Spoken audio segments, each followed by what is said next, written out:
นกินอยู่สองคนสุขล้นจนลืมบ่ได้เก่งหน่อไม้ใส่ผักขะแยงหอมมาแห้งแห้งมันแทงใจอายมาปีนี้คนดีหนีจากไกลบ่มีสามไว้กินแกงหน่อไม้ร่วมกันสิ้นสงกรานต์แล้วยังบ่มา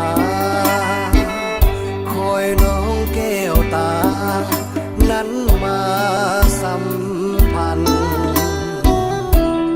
อ้ายขาดเจ้าน้อยเงาบ่ซื่นบานขอน้องสงสา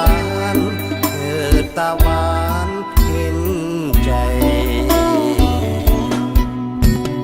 ปีผ่านพ้น